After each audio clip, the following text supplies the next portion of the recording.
Hello Doctor Who fans, I am Doctor Who commentator. Now, as people know, I use this channel as a commentary channel. I usually have the episode of Doctor Who the very next day after it aired, and I commentate all the way through it. Well, there's been some technical difficulties this year and this week, which has made that pretty much impossible this week. So it's going to have to be a what I thought of video. And I'm doing this just as I'm getting up, so I haven't rewatched it. So, what did I think? Certainly a really good episode, really poignant episode, an episode that harkens back so much to William Hartnell's last episode. I really enjoyed how much they pretty much just recreated events from the 10th Planet. Although slightly a bit annoyed that they added a scene of the first Doctor's hands actually glowing when that would have never happened before. I also especially loved harking back to Rusty, a character I honestly thought we'd never see again for so many years.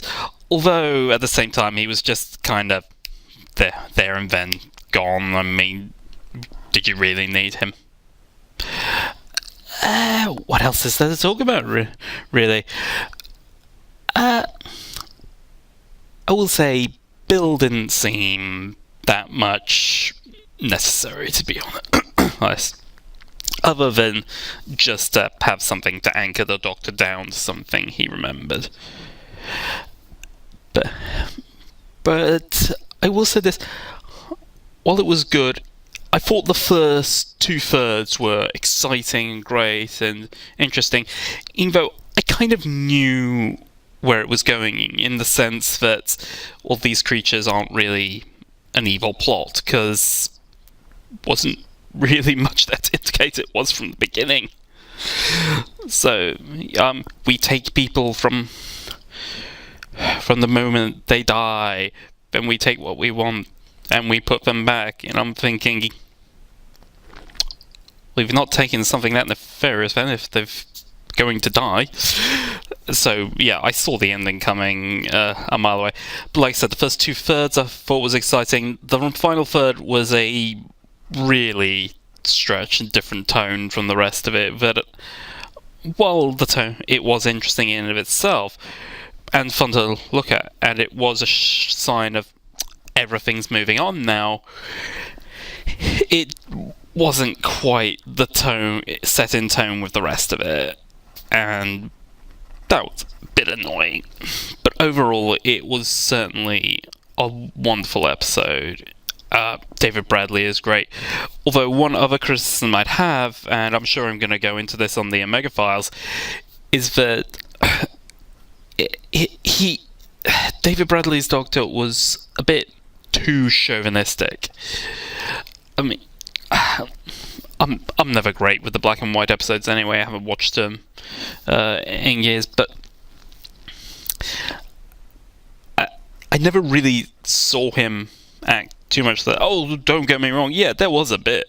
I mean, Barbara and Susan had to wait behind when they said me and Chesterton will go off. You had stuff like that, but it wasn't too blatant like his version was. I mean, yeah, I get what they were trying to do. They're saying, oh, he's a product of a different time, but he was never that obvious. I think it's fair enough to include stuff like that, but he kind of overdid it. I mean, yeah, thinking about it, they did harken that idea in the Five Doctors, where he demands that Tegan go get the sandwiches, and when she protests, the Fifth Doctor is like, just humour me. I was a bit old in my old days, something like that. But other than that, it was certainly a great episode. It was nice to see the First Doctor back with the 12th Doctor, and David Bradley is obviously going to get a lot of Big Finish work out of this. So those were my thoughts on the Christmas special Doctor Who Twice Upon a Time. Really should have said that at the beginning. So yeah, those were my thoughts. Sorry I couldn't do what I normally do. I will hopefully be able to do all that when the series proper comes back, and I'll be on the Omega Files this Boxing Day. Alright, you know what I mean. So, thanks for watching.